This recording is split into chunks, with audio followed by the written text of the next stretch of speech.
Slowing as she reached the place where home was, she saw that nothing had changed.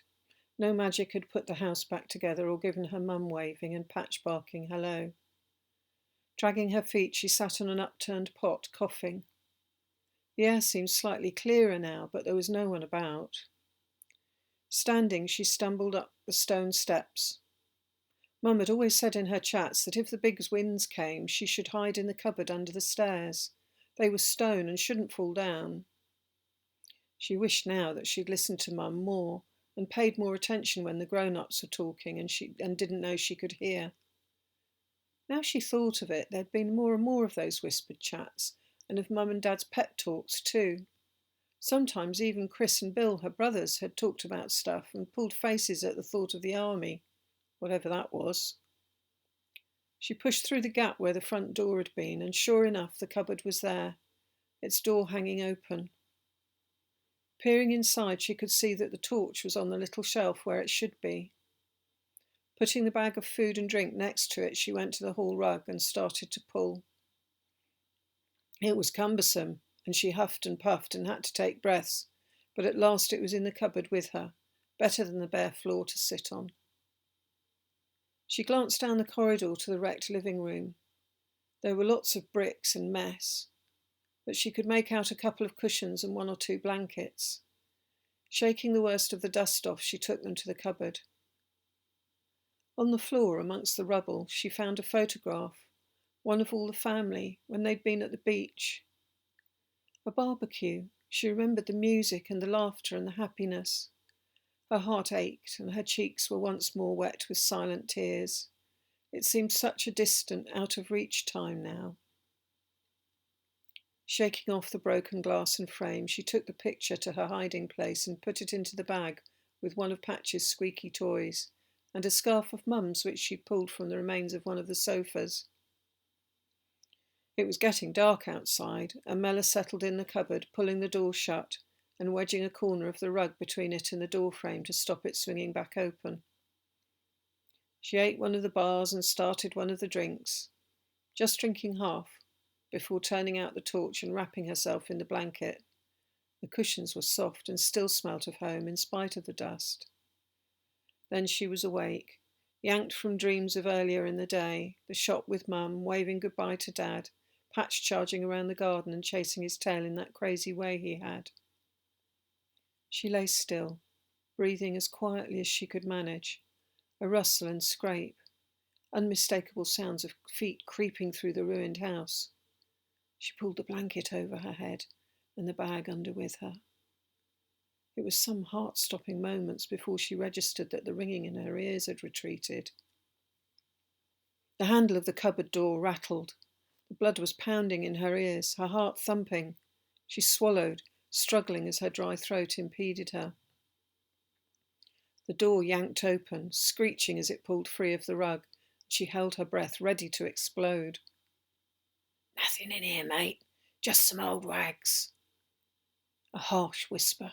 Impossible to tell if it was a man or woman, friend or foe, but a stench of cigarettes, like Uncle Owen and Auntie Meg. The girl wrinkled her nose. Muttering, the owner of the voice pushed the door shut and scuffled back away through the house, cursing as they bumped into something outside. Curling up as tight as she could, Mella squeezed her eyes shut, and in spite of the anxiety gnawing at her, she slid back into dreams. A sniffing and scrabbling woke her once more, and she forgot where she was, until her searching fingers met the dusty wool of the rug rather than the smooth cotton of her sheets. Only when she heard a whine and a yip did she realise it must be Patch. Throwing the blanket off, she reached and pushed the door open, just enough to let him squeeze and wriggle his way in before she pulled it closed again, wincing at the squeak of the hinges. The dog's wet nose and wetter tongue as he greeted her made her smile, before with a pang she remembered that Mum would have had sharp words for the dog, and for her too. "Don't let him do that, Mella. Dogs' mouths are filthy." She held the dog tight, his curly fur coarse with dust, and in one place matted and hard with something less familiar. She flicked the torch on to have a look at him. Mostly he seemed fine, but he flinched away when she touched the hard fur. Patting his head and scratching behind his ears, she reached for her drink, realizing that he must be thirsty too. Standing, she tugged at the door handle. It took a few hard pushes and some huffing and puffing until she remembered the rug wedging it, and finally the door fell open. Glimpses of dull sky through broken rafters signalled the start of a new day as Mella picked her way to where the kitchen had been. She dragged the one unbroken chair to the sink to stand on and reached the tap. When she turned it and water came out, she jumped down, found a plastic tub from under the sink where Mum had kept them, then climbed back up and half filled it with water, lifting it down to the floor where the dog lapped and gulped it down, wagging its tail as it did. Rummaging around the kitchen, she found a bag of dry dog food and a couple of bottles, which she managed to fill with water. She also found some more tins and cans, and after several journeys had carried and dragged a decent set of supplies to her hidey hole. In the far distance she heard thumps and thuds and the intermittent wailing of sirens. This was what Mum and Dad had told her about. At least it won't be nuclear. Mella had never known what that meant, except it was good it wouldn't be happening. That nuclear word sounded wrong, though. Frowning, she went back to her tasks, wanting to be done before dark came again. The town was silent and still. No more people stumbling past. No more lorries roaring through. She could hear now, and her head no longer hurt. Patting her leg, she called the dog, her voice still raspy, but her throat less sore, and together they retreated to the cupboard. She gave Patch a handful of his food and some more water before having a bar and an apple, and finishing another can of drink. They sat in the doorway of the cupboard for the rest of the day, watching as the sky dimmed to a dirty glow, then deepest dark, and she pulled the door closed once more, Patch curled tight in that way dogs have. She could have read a bit by the light of the torch, but with only one set of batteries she knew not to. Lying back onto the cushions, she closed her eyes and tried to think. The high-pitched remnants of the ringing in her ears wound a sharp wire round her thoughts. Pangs of hunger, muted by the bars and fruit, had receded, but she'd need something more before long. Her mouth was stale. She needed toothpaste. Mum would be so cross. Where was Dad? She was used to him being away, but this was different. And Chris and Bill. No one had come. Something really bad must have happened. Poor Mum, stuck under the garage. She could so do with one of her smile hugs, and some of those lovely biscuits she made just for Mella, and the silly songs she would make up, Mum cooking and Mella at the kitchen table drawing. Mella drifted asleep, her fingers curled in the sleeping dog's fur and her head full of family get-togethers, Mum on the piano, Dad on the sax and Chris and Bill on the drums while she tried to pick the melodies with her little flute. Patch woke her, licking her hand and scratching at the cupboard door. She squeezed her eyes open, struggling to see in the gloom. A sliver of light showing through a crack in the wood told of a new day. Taking her small brush from the shelf where she'd left it, she undid her hair, brushed and replaited it. Almost as good as a shower. She pushed down a pang of longing as she remembered her mother's cheerful voice from school days, brushing her hair and braiding it in a way Mella could not yet manage. "Your lunch is in your bag. Make sure you eat your fruit." Mella stood, slowly pushing the door into the dusty, wrecked hall. Taking a carton of juice and another cereal bar from her bag, and a handful of biscuits for the dog, she went to the stone steps at the front of the house and sat, studying her surroundings. The air was even clearer, and she could see further than before. Most buildings were like the house, outer walls standing in jagged silhouette, doors hanging ajar, and most windows without glass.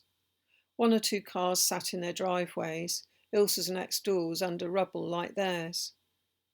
There was no sign of Ilsa. Mella could see no one, but a faint sound of shouting wafted past on a breeze that ruffled her hair and sent a shiver down her spine. Everywhere there was dust. Dull, powdered stone and bone on the houses, the street, the trees. Looking at Patch's coat, there was no telling what colour he was, and the matted place in particular had attracted dust. She left it alone.